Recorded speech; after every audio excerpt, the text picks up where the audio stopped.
சரி, வாங்க வரலாற்றிலே மிகப்பெரிய மர்மங்கள் ஒண்ண இன்னைக்கு நாம தீர்க்க போறோம். கிளியோபட்ரா. இந்த பேரை கேட்டாலே நம்ம மனசுக்குள்ள அழகு, அதிகாரம், காதல், துரோகம்னு பல விஷயங்கள் வந்து போகும். ஆனா அவங்களோட உண்மை கதை என்ன? அவங்க கல்லறை எங்க இருக்கு? வாங்க இந்த மர்ம பயணத்துல சேர்ந்து நாமளும் தேடுவோம். யோசிச்சு பாருங்க. எகிப்துன்னு சொன்னாலே நமக்கு ஞாபகம் வர்றது பிரம்மாண்டமான பிரமிடுகள் தான். அங்க பல மன்னர்களோட கல்லறைகள் பத்திரமா இருக்கு. ஆனா அந்த மகா பெரிய பேரரசோட கடைசி ராணியோட கல்லறை மட்டும் எங்க போச்சு? இதுதாங்க பல நூற்றாண்டுகளா தொல்பொருள் ஆராய்ச்சியாளர்களை தூங்க விடாம செஞ்சுட்டு இருக்கிற கேள்வி.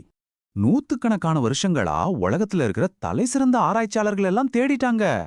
ஆனாலும் கிளியோபட்ராவோட மம்மி செய்யப்பட்ட உடல் மட்டும் இன்னும் கிடைக்கவே இல்ல. இதுதான் அவங்களோட கதையை இன்னும் மர்மமாக்குது. நம்மளையும் இன்னும் ஆழமா தேட வைக்குது இல்லையா? சோ இந்த புதிருக்கு விடை கண்டுபிடிக்கணும்னா நாம அவங்களோட வாழ்க்கைக்குள்ள ஒரு டிடெக்டிவ் மாதிரி போகணும். அவங்க வாழ்க்கையில நடந்த ஒவ்வொரு சம்பவமும் ஒவ்வொரு திருப்பமும் இந்த கடைசி மர்மத்துக்கான ஒரு முக்கியமான க்ளூவா இருக்கலாம். முதல்ல நாம எல்லாரும் நம்புற ஒரு தப்பான விஷயத்த சரி பண்ணிக்கலாம். கிளியோபட்ரா ஒரு எஜிப்தியர் கிடையாது. ஆமாங்க, நீங்க கேட்டது சரிதான். அவங்க மாவீரன் அலெக்சாண்டரோட தளபதி முதலாம் தாலமியோட வம்சத்துல வந்தவங்க. சுருக்கமா சொல்லணும்னா அவங்க எகிப்த ஆண்ட ஒரு கிரேக்க இளவரசி. நம்மள பலரும் கிளியோபாட்ரானா அழகுன்னு தான் நினைச்சிட்டு இருக்கோம். ஆனா அவங்களோட உண்மையான பவர் அவங்க அழகுல இல்ல, அவங்களோட மூளையில இருந்துச்சு. அவங்களோட கூர்மையான அறிவும் அசாத்தியமான திறமைகளும் தான் அவங்கள அரியணையில உட்கார வச்சது. கொஞ்சம் கற்பனை செஞ்சு பாருங்களேன். அவங்க கிரீக்கம், லத்தீன், எஜிப்சியன்னு பல மொழிகள்ல சரளமா பேசுவாங்க. கணக்கு, வானியல் இதுல எல்லாம் எக்ஸ்பர்ட். எப்படி ஆட்சி செய்யணுங்கிற கலையில ஒரு நிபுணர். இது மட்டும் பத்தாதுன்னு பெர்ஃப்யூம் தயாரிக்கிற கலையிலையும் அவங்க ஒரு மாஸ்டர். அப்பப்பா, அவங்களோட ஆரம்ப கால வாழ்க்கை ஒன்றும் பூப்பாதை இல்ல. அரியணைக்காக ரொம்பவே கொடூரமான ஒரு போராட்டத்தை அவங்க சந்திக்க வேண்டியிருந்தது. ஆனா அந்த சண்டை யார் கூட தெரியுமா? வெளியில இருந்து வந்த எதிரிகளோட இல்ல, அவங்களோட சொந்த குடும்பத்து கூடவே தான். அவங்க அரியணை ஏறின கதை ஒரு த்ரில்லர் படத்துக்கு கொஞ்சமும் குறைஞ்சதில்ல. பாருங்க, 18 வயசுல அப்பா இறந்ததும் தம்பியோட சேர்ந்து ஆட்சிக்கு வராங்க. ஆனா அந்த தம்பியே சதி பண்ணி அவங்கள சிரியாக்கு நாடு கடத்திடுறான். ஆனா நம்ம கிளியோபாட்ரா சும்மா இருந்துருவாங்களா? துவண்டு போகாம அப்போ உலகத்திலே பவர்ஃபுல்லான ஆளா இருந்த ஜூலியஸ் சீசரோட உதவியை நாடுறாங்க. அவரோட படையோட திரும்பி வந்து தம்பிய தோற்கடிச்சு எகிப்தை திரும்பவும் கைப்பற்றாங்க. இதுவே அவங்களோட தைரியத்துக்கும் ராஜதந்திரத்துக்கும் ஒரு பெரிய உதாரணம். இப்போ ஜூலியஸ் சீசரோட அவங்க அமைச்ச கூட்டணி அது வெறும் அரசியல் ஒப்பந்தம் மட்டும் கிடையாது. அது ரோம், எகிப்து இந்த ரெண்டு பெரிய சாம்ராஜ்யங்களோட வரலாற்றையே மாத்தி எழுதின ஒரு பவர்ஃபுல்லான உறவு. இந்த கூட்டணி மூலமா கிளியோபாட்ரா செஞ்சதெல்லாம் அவங்க ராஜதந்திரத்தோட உச்சம்னு தான் சொல்லணும். முதல்ல அரசியல் கூட்டணியா ஆரம்பிச்சு சீசரோட ராணுவ உதவியோட அரியணைய ஜெயிக்கிறாங்க. அப்புறம் சீசரோட படைகளே அவங்க தம்பிய தோற்கடிச்சு அவங்க வழிய சுத்தமாக்குது. கடைசியா சீசருக்கு ஒரு மகனை பெத்து கொடுக்கறாங்க, சிசேரியன். இதனால எஜிப்துல மட்டும் இல்ல, ரோம்லயும் அவங்க வம்சத்தோட பிடி இன்னும் வலுவாகுது. ஆனா ரோமோட அரசியல் இருக்கே, அது எப்பவும் கொந்தளிப்பானதுதான். திடீர்னு சீசர் படுகொலை செய்யப்படுறார். அவ்வளவுதான், கிளியோபாட்ராவோட பாதுகாப்பு கேள்விக்குறியாயிடுச்சு. உடனே தன்னையும் தன் மகனையும் காப்பாத்திக்க அவசர அவசரமா எஜிப்டுக்கு தப்பிச்சு ஓடி வர வேண்டியதாயிடுச்சு. ரோம்ல ஒரு கதவு மூடிச்சுதான், ஆனா கிளியோபாட்ராவுக்கு இன்னொரு பெரிய கதவு திறக்க போகுது. அதுதான் சீசரோட நண்பரும் இன்னொரு பவர்ஃபுல்லான ரோமானியருமான மார்க் ஆண்டனி.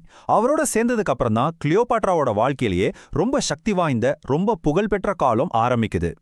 மார்க் ஆண்டனியோவோட கூட்டணிக்கு அப்புறம் கிளியோபட்ராவோட பவர் வேற லெவலுக்கு போயிடுச்சு.